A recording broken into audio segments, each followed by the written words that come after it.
मेरे YouTube channel only study में मैं अंकित कुमार आप सबका स्वागत करता हूं। तो दोस्तों आज अनुपात समानुपात का 5वां पार्ट है। 4 पार्टों में मैंने बहुत सारे सवाल आपको कराए हैं, जिसमें मैंने आपको बताया है चतुर्थ अनुपात, तृतीय अनुपात, वर्ग अनुपाती, घन अनुपाती, वर्गमूल अनुपाती, घनमूल अनुपाती, बहुत सारी चीजें मैंने आपको बताई हैं। तो दोस्तों इसी कड़ी में हम आगे की ओर चलते हैं, जिसमें आज ये 5वां पार्ट है। इस 5वें पार्ट में क्या सवाल है आज का, देखिए दोस्तों। इस सवाल में हमसे बोला है दो संख्याओं का अंतर योगफल गुणनफल का अनुपात 1:7:24 है। यदि सबसे छोटी संख्या 6 है तो संख्याओं का गुणनफल क्या होगा। तो दोस्तों हमें वो संख्या नहीं पता, वो संख्या कौन सी है। दो संख्याओं का अंतर हमने मान लिया, वो दो संख्या एक x है एक y है। अंतर की बात कह रहा है वो, यानी अंतर कर दिया हमने। दो संख्याओं का अंतर कितना है, एक। पूछो भैया ये एक कैसे, क्योंकि भैया अंतर योगफल गुणनफल, यानी अंतर तो उसने एक बोल रखा, योगफल 7 बोल रखा उसने, गुणनफल की बात हो तो 24 बोल रखा उसने। अंतर योगफल गुणनफल यानी उनका अंतर एक है। अगर बात में योगफल की करूं, यदि बात में योगफल की करूं तो योगफल है हमारा 7, योगफल हो गया हमारा 7। जब मैं इन दोनों चीजों को देखूंगा तो भैया y से y कैंसिल हो गया हमारा, तो ये हो गया हमारा 2x बराबर 7, 2x बराबर 7। क्योंकि भैया ये माइनस का है ये प्लस का है, ये दोनों हमने कैंसिल कर दिए, इन दोनों को हमने जोड़ दिया। जब इस पूरी इक्वेशन को जोड़ा है हमने, तो इनको भी तो जोड़ना पड़ेगा हमको। तो ये कितना हुआ हमारा जोड़ के 8 हो गया। 2x बराबर 8 और x बराबर कितना हो गया 4, क्योंकि 2 से 4 और कट जाएगा। अच्छा अब बात करें हम, ये तो हो गया हमारा x की वैल्यू प्राप्त हो गई, यानी हम कह सकते हैं एक संख्या हमारी 4 है। अब हमें एक संख्या तो प्राप्त हो गई, अब दूसरी संख्या तो प्राप्त करनी है हमें। जब x बराबर 4 है, जब x बराबर को हम किसी भी इक्वेशन में रख लीजिए, तो यहां पर रखेंगे हम 4 प्लस के y बराबर 7 और y बराबर ये रह जाएगा था, कितना हो जाएगा 3, ये हो गया हमारा 3। तो दोस्तों देखिए इसमें x बराबर 4 है, y बराबर 3 है। हमसे बोला है यदि छोटी संख्या 6 है, यदि सबसे छोटी संख्या 6 है, हमारी सबसे छोटी संख्या 4 है या 3, 3 ही तो हमारी सबसे छोटी संख्या 3। वो ये कह रहा है 3 नहीं 6 है, इससे कितना गुना है, इससे 2 गुना। तो जब ये 2 गुनी है संख्या, तो ये भी तो हमारी 2 गुनी होगी। कितनी हो गई, ये होगी हमारी 8, ये हो गई हमारी 8। अगर हम बात गुणनफल की करें, यानी अब मैं कह सकता हूं x बराबर 8 y बराबर 6। गुणनफल की बात करूं तो गुणनफल हो गया हमारा, यानी xy बराबर यानी 6 गुणा 8 बराबर 48। ये तो हो गया यहां से। अगर बात यहां से करें, क्योंकि गुणनफल हमको 24 दे रखा है ना उसमें, आंसर तो ये भी ठीक है हमारा। लेकिन अगर बात यहां से करें, उसने गुणनफल हमको 24 दे रखा है 24। जब ये इससे 2 गुनी हो गई, ये भी 2 गुनी हो गई, तो ये भी तुम्हारा 2 गुना हो जाएगा 24 दूनी 48। चाहे तो आप यहां से कर सकते हो, या फिर जो हमको गुणनफल दे रखा है उसको भी 2 गुना कर दो 48, यही हमारा आंसर होगा। तो दोस्तों चलते हैं एक और अगले सवाल की ओर।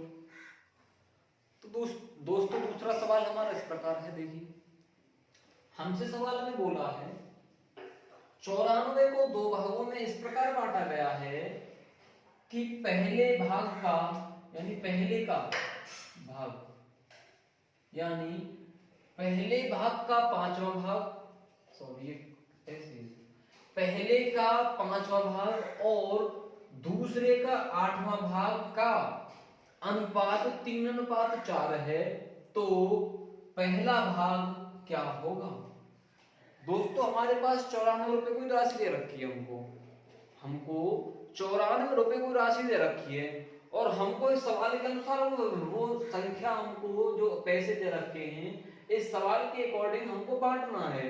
कैसे बांटना है, वो कह रहा है पहले का, पहला हो गया, पहले का 5वां भाग, ठीक है, पहले का 5वां भाग और दूसरे का 8वां भाग,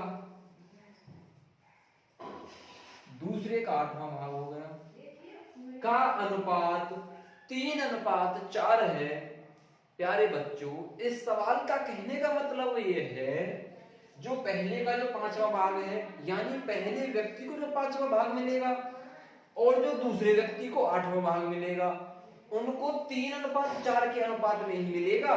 जैसे लिख दिया मैंने, बराबर 3/4 बराबर 3/4। तो देखिए दोस्तों इसको सॉल्व कैसे करें, ये जब पहले गुणा इसमें करेंगे तो ये हो जाएगा हमारा पहला अपॉन 5, दूसरा अपॉन 8 बराबर 3/4। तो दोस्तों जब इसकी मल्टीप्लाई हम ऊपर करेंगे, यहां पर इसकी मल्टीप्लाई इसमें हो जाएगी, इसकी मल्टीप्लाई इसमें हो जाएगी, तो कितना बन जाएगा हमारा। मैं इस पहले को थोड़ी देर के लिए a मान लूं जिससे मुझे बार बार लिखना ना पड़े। पहले को मैंने a मान लिया, दूसरे को मैं b मान लूं, दूसरे को b मान लिया मैंने। तो दोस्तों जब मैं यहाँ इसकी मल्टीप्लाई इसमें करूंगा तो ये हो जाएगा हमारा 8a बटे, जब इसकी मल्टीप्लाई इसमें करूंगा तो ये हो जाएगा हमारा 5b बराबर 3/4। क्रॉस मल्टीप्लाई करेंगे इसमें तो कितना होगा हमारा 8 चौक 32a बराबर 5 15b। तो क्या मैं ये नहीं कह सकता a को 15 रुपए मिले होंगे तो b को 32, यानी पहले भाग जो मिला उसको 15 है और दूसरे को 32 रुपए मिले होंगे, कह सकता हूं या नहीं। अगर मैं इनके टोटल की बात करूं, यदि मैं इनके टोटल की बात करूं तो इनका योग कितना बैठेगा, जोड़ के देखना एक बार, 5 और 2 7, 3 और 1 4 47। यानी मैं यह कह सकता हूं भैया पहले व्यक्ति को 15 रुपए मिले हैं, दूसरे को 32 रुपए मिले हैं, अर्थात दोनों को 47 रुपए मिले होंगे या नहीं।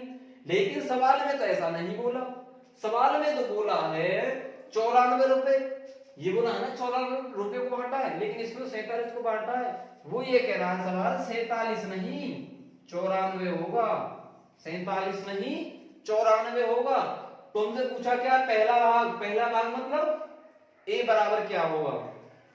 तो जो पहले भाग की बात है इससे कितना है 2 गुना है, ये इसका कितना है 2 गुना है, पहला भाग भी हमारा 2 गुना हो जाएगा। यानी हम कह सकते हैं भैया पहले भाग जो है यानी a को 30 रुपए मिले हैं। यदि बात मैं b की करूं तो b को कितने रुपए मिले होंगे 64 रुपए, तो b को ये भी 2 गुना हो जाएगा या नहीं हो जाएगा। a को 30 रुपए मिले होंगे, b को 64 रुपए मिले होंगे, जोड़ के देखो 94 आएगा या नहीं, 94 ही तो आएगा।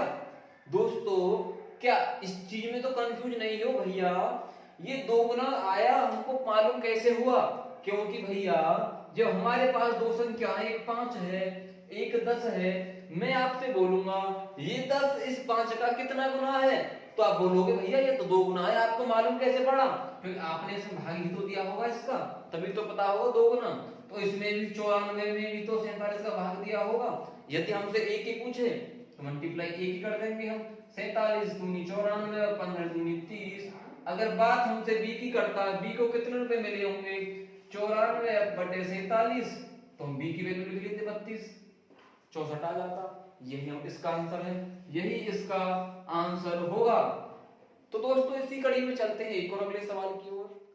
दोस्तों ये सवाल इस प्रकार है, देखिए इस सवाल में पूछा है एक व्यक्ति एक व्यक्ति 7 बेटों 3 बेटियों तथा 5 भतीजों के लिए कुछ धनराशि छोड़ के गया, जो कि धनराशि उनको दे रखी है 12,600 रुपए की राशि छोड़ी, ठीक है। यदि हर बेटी को हर भतीजे से 3 गुना धन मिले और हर भतीजे से 7 गुना धन मिले, तो बेटी का हिस्सा क्या होगा। तो दोस्तों ऐसे सवाल हम पहले कॉमन चीज देखते हैं। कॉमन चीज इसमें क्या है, यहां तुलना बेटी की भतीजे से की गई है और यहां पर भी बेटे की तुलना भतीजे से की गई है या नहीं। यानी मैं कह सकता हूं भैया बेटी, यहां लिखता हूं बेटी, मैंने आपको बता रखा है जो चीज कॉमन होती है उसको मिडिल में रखते हैं। ये हो गया भतीजा और ये हो गया बेटा। देखिए दोस्तों, हर बेटी को हर भतीजे से 3 गुना, यानी भतीजे को 1 रुपया मिलता है तो बेटी को 3 रुपए मिला होगा। यदि भतीजे को 1 रुपए मिलता है तो बेटी को 3 रुपए मिले होंगे। हर बेटे को हर भतीजे से 7 गुना, यदि भतीजे को 1 रुपया मिलता है तो बेटे को 7 रुपए मिले होंगे। अरे मिले होंगे या नहीं मिले होंगे। तो दोस्तों यहाँ पर भी भतीजे की वैल्यू 1 है, यहाँ पर भी भतीजे की वैल्यू 1 है, तो हमें कुछ भी करने की आवश्यकता नहीं है। हम कह देंगे बेटी अनुपात भतीजा अनुपात बेटा। बेटी को 3 रुपए मिले हैं, भतीजे को 1 रुपया मिला है और बेटा को 7 रुपए मिले हैं।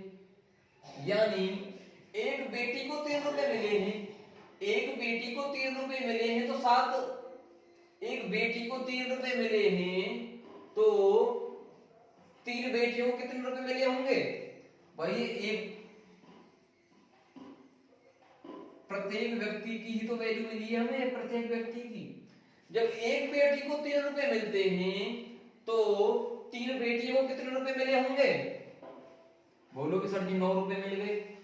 यदि हर भतीजे को 1 रुपया मिलता है तो 5 भतीजों को कितने रुपए मिले होंगे, 5 रुपए।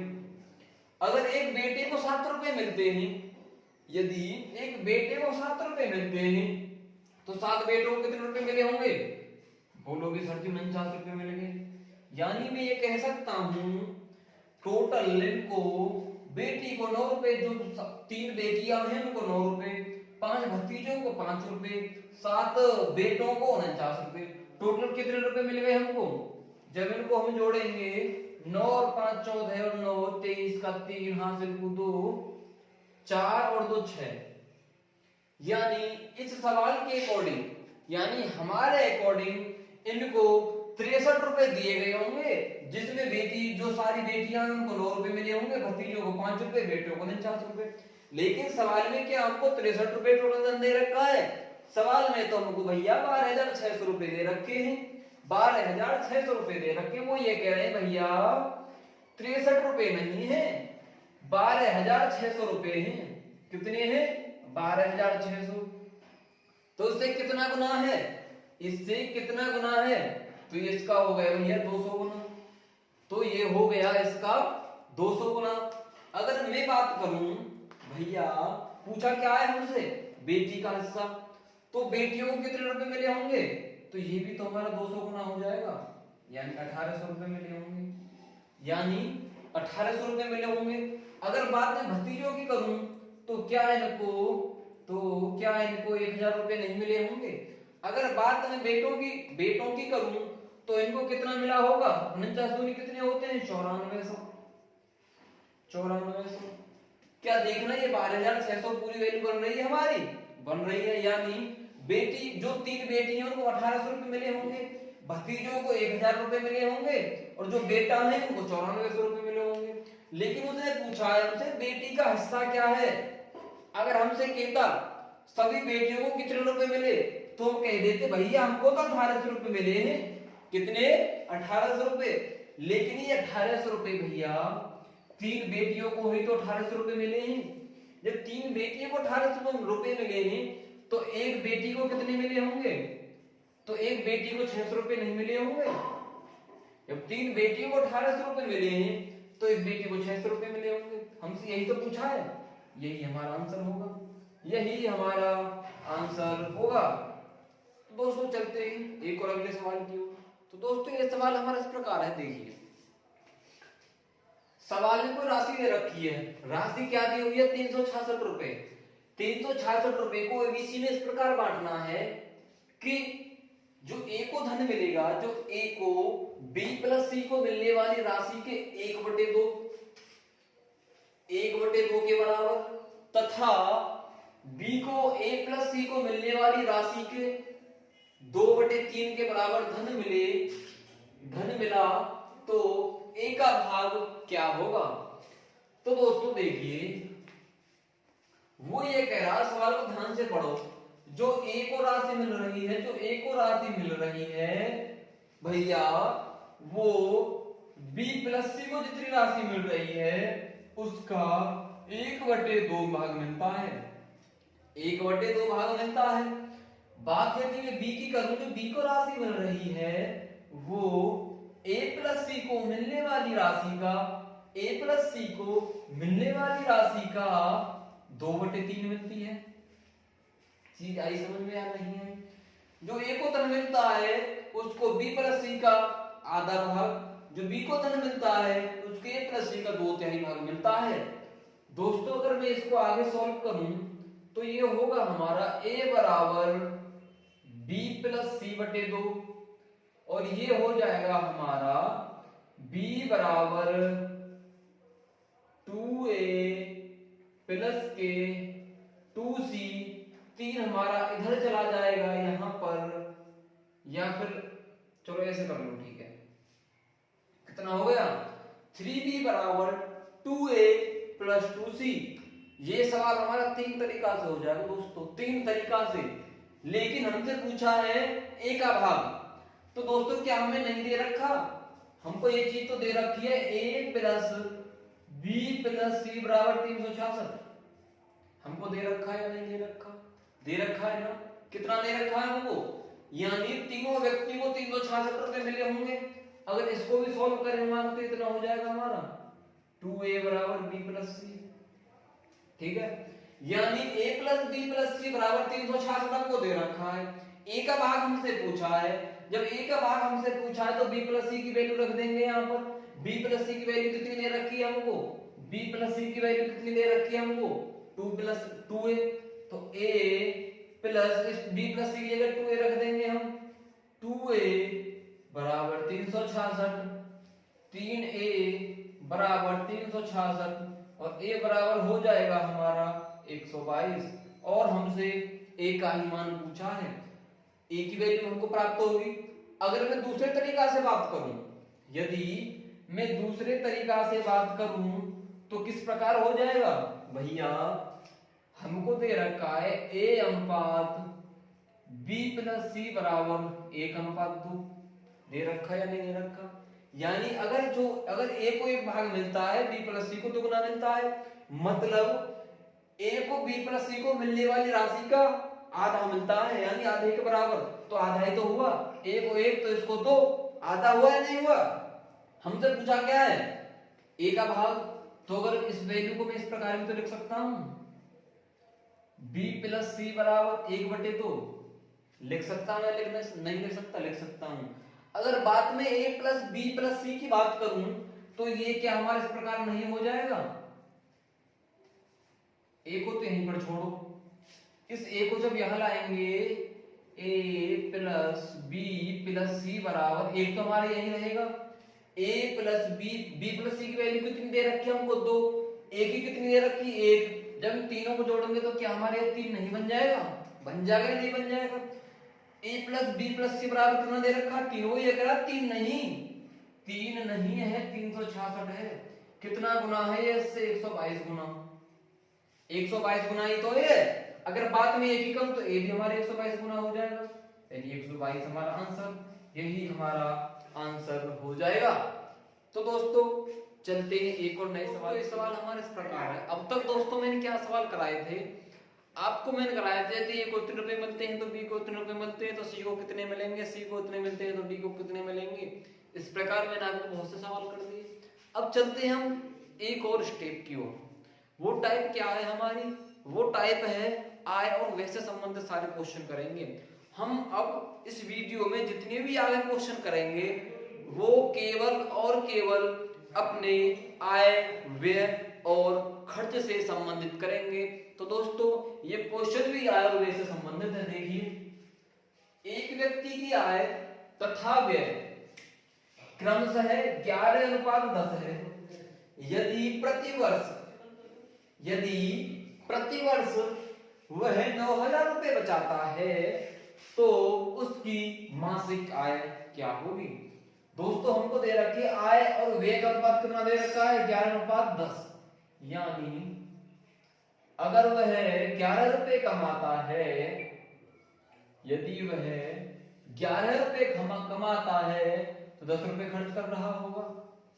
10 रुपए खर्च कर रहा होगा या नहीं भाई? जब 11 रुपए उसकी आमदनी है, मैं बोलूं भैया आपके घर में प्रतिदिन 11 रुपए आते हैं और 10 रुपए खर्च होते हैं, तो आपको बचत कितनी हो रही है? आप बोल रहे भैया बचत तो हमको 1 रुपए की हो गई, बचत तो हमको 1 रुपए की हो गई इस सवाल के अकॉर्डिंग। अच्छा, क्या जो हमको ये बचत हो रही है प्रति वर्ष हो रही है या मासिक में हो रही है? आप बोलोगे भैया ये तो हमको पता ही नहीं, ना तो उसमें मासिक दे रखा है ना प्रतिवर्ष दे रखा है। जब हमसे उसने मासिक पूछी है तो ये भी तो हमारी मासिक ही बचत होगी। यानी एक व्यक्ति की एक महीना की मतलब एक मासिक की आय 11 रुपए है और उसकी मासिक व्यय 10 रुपए है और मासिक बचत 1 रुपए है। उसने क्या बोला? यदि प्रतिवर्ष वह 9,000 रुपए बचाता। सवाल को ध्यान से पढ़ना। उसने ये मासिक में नहीं दे रखी, उसको बचत दे रखी है। उसने दे रखी है यदि प्रतिवर्ष वह 9,000 रुपए बचाता, वर्ष में कितने महीने होते हैं? 12। उसके कहने का मतलब ये है यदि 12 महीने में वह 9,000 रुपए बचाता है, 12 महीने में 9,000 रुपए बचाता है तो एक महीने में कितने बचा रहा होगा भैया? 12 सत्ते 84, 12 पंजे 60, 12 6 72, 12 सत्ते 84, 6 यानी 750 रुपए। जब 12 महीने में 9,000 रुपए बचाता है भैया, तो क्या एक महीने में 750 रुपए नहीं बचा रहा होगा? हमारे अकॉर्डिंग कितने रुपए बचा रहा है वो?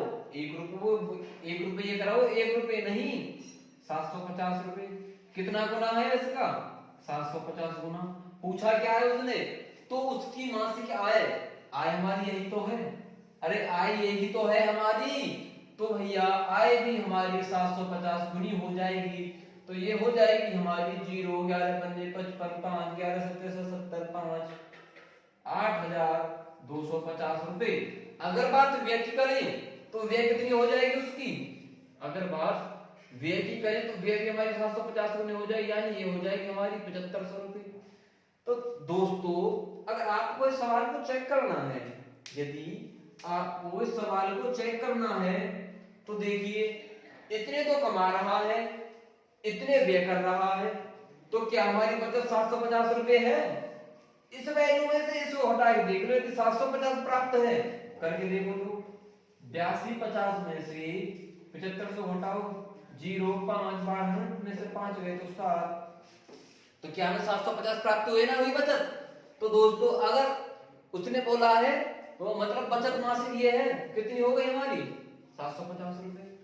82 50 आए हैं, इतना व्यय है, तो इसमें से इसको हटा देंगे तो क्या 750 रुपए हमको मिले या नहीं मिले? ये तो हम कह सकते हैं हमारा आंसर इस प्रकार सही है।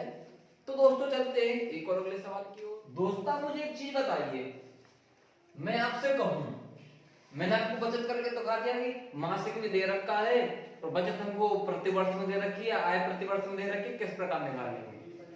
दोस्तों यदि मैं आपसे बोलूं किसी व्यक्ति की आय मैं 10 रुपए मान लेता हूं, किसी व्यक्ति की आय 10 रुपए है, अगर मैं बात खर्च की करूं 6 रुपए खर्च करता है, 10 रुपए आय है, 6 रुपए खर्च करता है और हमको उसने राशि दे दी है, यदि उसकी कुल आय 2,000 रुपए है, यदि उसकी कुल आय 2,000 रुपए है, आय 2,000 रुपए है, तो बचत बराबर क्या? हमसे सवाल पूछा उसने, तो आप बोलोगे भैया आय 10 रुपए, खर्च 6 रुपए।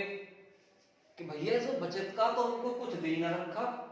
अरे बचत तो आप खुद निकाल सकते हो। यहाँ पे जब 10 रुपए कमा रहा है, 6 रुपए खर्च कर रहा है, तो क्या वो 4 रुपए नहीं बचा रहा होगा? बचा रहा होगा ना। लेकिन इसमें उसने बोला यदि उसकी आय 2000 रुपए, हमारी आय कितनी है?